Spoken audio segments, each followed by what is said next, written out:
Y comenzamos. Bueno, el día de hoy vamos a hablar sobre la arquitectura de lo que es el siglo XIX y el siglo XX. En el siglo XIX la arquitectura comienza con una urbanización, ya que la población aumenta vertiginosamente su número de individuos. Nacen nuevos núcleos urbanos en lugares situados cerca de las fuentes de energía y materias primas de la industria. La revolución industrial inicia en el siglo XVIII en Inglaterra, pero esta se difunde por Europa y Estados Unidos para lo que es el siglo XIX.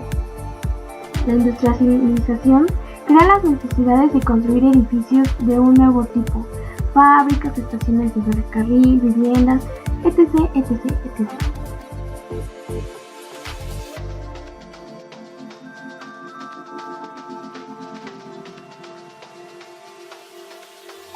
La demanda de estos sean baratos y rápidos a construcción.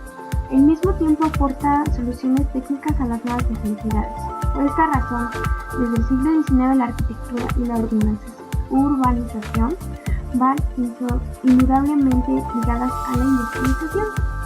Se emplean nuevos materiales como el hierro colado, vidrio, cemento, a finales del siglo y la tendencia al funcionalismo. Al lado de estos datos se refleja el empuje de la modernidad.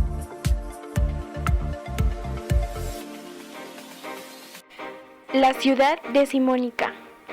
La ciudad se caracteriza por la separación entre barrios burgueses y los barrios obreros, por la importancia creciente de las vías de comunicación interna y por la aparición de nuevos edificios, las fábricas. Con sus sórdidos alrededores, la ciudad decimónica es definitivamente un fiel reflejo de la nueva estructura social. París se remodela siguiendo los proyectos de Georges Euler Haussmann. Se abren las grandes avenidas que desciembran los barrios populares del centro y lo comunican con el exterior con estaciones ferroviarias, carreteras, el tráfico y la circulación son los elementos organizativos de la ciudad. También se remodelan Bruselas, Viena y Londres. Madrid conserva el centro histórico al que se añade un ensanche diseñado por Carlos María de Castro a finales del siglo XIX. Arturo, Soria y Marta urbanizan un barrio de Madrid con su proyecto en la ciudad lineal. En 1860, Barcelona aprueba el proyecto del ingeniero Ildefonso Cerdán. Se conserva el casco antiguo que se articula con la ciudad nueva o ensanche, mediante anchos ejes variados. El ensanche de Cerdán recoge algunas de las ideas de los utópicos. Se organiza en manzanas uniformes en cuanto a tamaño, pero con forma y tipología distinta. Grandes avenidas que siguen funcionando en la actualidad. Conectan directamente todas las zonas de la ciudad. Los servicios públicos como son hospitales, cuarteles, plazas, iglesias, mataderos, etc. A finales del siglo XVIII se utiliza en algunas construcciones el hierro colado, que se obtiene por fusión. El puente Croix-Rousse, construido en 1777 por T.F. Picard, o el Teatro Francés de París de 1789, obra de B. Louis. El hierro sustenta grandes cargas, al mismo tiempo se desarrolla la producción de vidrio en cantidad y variedad. El hierro y el cristal se complementan, puesto que permiten construir edificios que sean a la vez grandes y ligeros, transparentes. Son respuesta a las nuevas necesidades. El puente de amplio tendido, edificios de varias plantas que necesitan estar despejadas, como las naves de fábricas, mercados, estaciones de ferrocarril, etc. La máxima expresión de la arquitectura de hierro son las construcciones para las exposiciones universales. El Palacio de Hierro de Londres, obra de Joseph Patos de 1851, es una construcción esqueleto a partir de elementos prefabricados en serie. Este tipo de construcciones por piezas se pueden montar y desmontar, trasladar e instalar en otras ubicaciones. El Palacio de Cristal se construyó en menos de 6 meses con 70 metros cuadrados de superficie. Lo sustentan 3.300 columnas de hierro con 2.224 travesaños y 300 láminas de cristal. Esta construcción es un antecedente de lo que será la arquitectura del siglo XX. Se inicia la colaboración entre arquitectos e ingenieros, como el Halle Hatz Betz, aunque la formación que se da a ambos tipos de profesiones es muy distinta. Los primeros deben pensar en términos estéticos, los segundos en términos técnicos. Con Henri Laurus, que construye la biblioteca de Saint-Henri en París, se concilian las dos orientaciones. Se trata del primer edificio público construido con hierro fundido y hierro forjado, desde los cimientos hasta la cubierta. Sin embargo, aunque se enmascara el edificio con fachadas estilo clásico, lo mismo que sucede en su Biblioteca Nacional de París. El Palacio de la Industria de París, 1855, construido también para una exposición universal, supera con creces la obra de Patotz, pues tiene un cuerpo central de 48 metros de luz. En 1889 sorprende la Galería de las Máquinas, edificado asimismo para una construcción. La obra más conocida de la construcción mecánica fue la Torre Eiffel. Al contrario que otras torres, no fue desmontada y se ha convertido en un símbolo con sus 300 metros de altura, toda ella hecha con piezas prefabricadas y con los cálculos precisos relativos a la dilatación térmica y a la fuerza del viento. En los Estados Unidos se opta por una arquitectura utilitaria y racionalista. La ciudad de Chicago es destruida por un incendio en 1871, lo que obliga a levantarla de nuevo. Se produce una gran espectaculación sobre los solares, ya que Chicago es una ciudad floreciente, y ello suscita una gran demanda de construcciones. La solución que se adopta es la construcción en vertical, muchos pisos elevados sobre una planta reducida. Nacen así los rascacielos, cuya estructura será metálica y permite la ubicación de ascensores, revestida con un montón de cristales. El primer rascacielos es construido en 1864.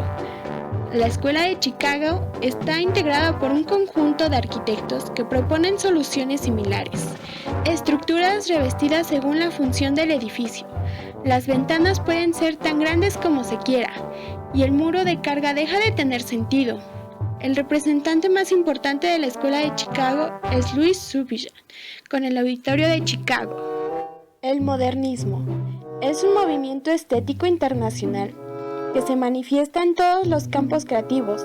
En arquitectura representa el paso hacia lo que sería el siglo XX. Se le conoce con diversos nombres como Art Nouveau en Francia, Modern Style en Inglaterra, Jungle Style en Alemania, Sensual Style en Austria. El modernismo parte de un doble rechazo, del academicismo y de la frialdad del mundo industrial. Por esta razón, es un estilo muy decorativo y a veces es solo eso, aunque los grandes arquitectos modernistas aportan soluciones innovadoras a los problemas constructivos. Por ejemplo, el concepto global de edificio o el uso de los elementos estructurales como decorativos. Los motivos decorativos del modernismo, que son los que a primera vista llaman la atención, se inspiran en la naturaleza. Líneas curvas, ondulantes, arabescos, flores, árboles, hojas, ramas, olas, algas, libélulas, mariposas, pavos, cisnes, y sigue la tónica decimónica dominante que identifica a la mujer como la naturaleza, el cuerpo femenino. En lo que es Bruselas fue uno de los grandes centros del modernismo, con Victor Horta y Henry Clemens van de Velde. Son los abanderados de la ruptura con el historicismo. Este último fue además uno de los mejores teóricos y fundó la primera gran escuela de diseño moderno. En Escocia, Charles Rennie Marchant conjuga también arquitectura y diseño. El modernismo se pretende globalizar. Otto Wader es el líder del movimiento secesionista en Viena. Joseph Maria Aurich fue discípulo más aventajado de este. En España, la arquitectura modernista triunfa sobre todo en Cataluña, con arquitectos como Domènech y Monter o Yu y Cadalá.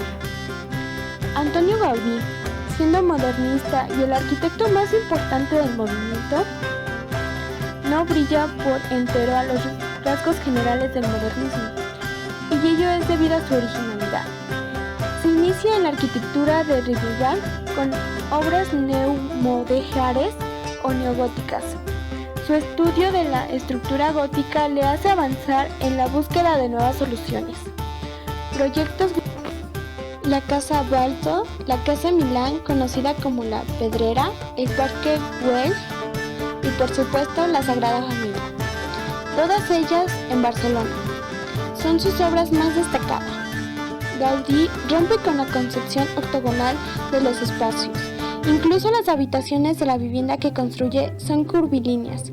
Usa el arco parabólico, construye fachadas y cubiertas ondulantes, y las columnas se inclinan en lugares de mantenerse.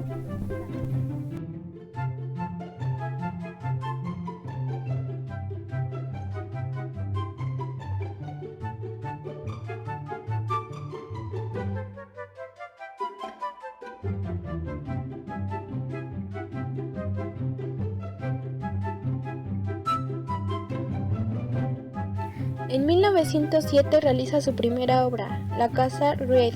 De 1908 a 1911 trabaja en el despacho de Peter Behrens, del cual Mies desarrolla un estilo arquitectónico basado en las técnicas estructurales avanzadas y en el clasicismo purisiano. También realizó diseños innovadores de acero y vidrio. En 1911 diseñó la Casa Behrens.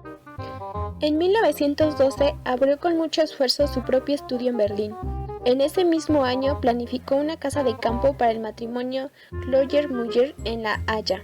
Durante los primeros años recibió muy pocos encargos, pero las primeras obras ya mostraban el camino que continuaría durante el resto de su carrera. Entre esas obras se encuentra la casa en las Herrenstraße y la Casa Urbing en 1913. En 1930 concluyó la villa Schönen-Erdrunk, actual República Checa, y dirigió la Bauhaus de Dessau hasta que cerró en 1933, debido a las presiones para modificar el régimen de estudio en la escuela. El auge del nazis en Alemania le obligó a emigrar a Estados Unidos. En 1937, donde fue nombrado director de la Facultad de Arquitectura del Instituto de Tecnología de Illinois, en Chicago, que posteriormente remodelaría para que fuera dedicado a la enseñanza y investigación. Entre los años 1948 y 1951 hace realidad su sueño de construir un rascacielos de vidrio con las dos torres de Lake Shore Drive Apartments de Chicago y más tarde el Commonwealth Promenade Apartments también en la misma ciudad, en 1953 a 1956. Entre sus obras más emblemáticas de esta etapa destaca el edificio Shanghai en 1958, un rascacielos de 37 pisos de vidrio y bronce construido en Nueva York, junto con su discípulo Philip Jackson. En 1958 se jubila del Instituto de Tecnología de Illinois. De 1962 a 1968 construye en Berlín la Galería Nacional. Se trata de un edificio dedicado a la exposición de obras de arte, formado por una gran sala cuadrada construida completamente en cristal y acero, situada sobre una extensa terraza de losas de granito. El 17 de agosto de 1969 muere en Chicago, dejando como legado unos nuevos cánones para la arquitectura que bajo sus tan divulgados lemas Less is more, menos es más y Good is in the details, Dios está en los detalles, que lo consideran como uno de los maestros más importantes de la arquitectura moderna.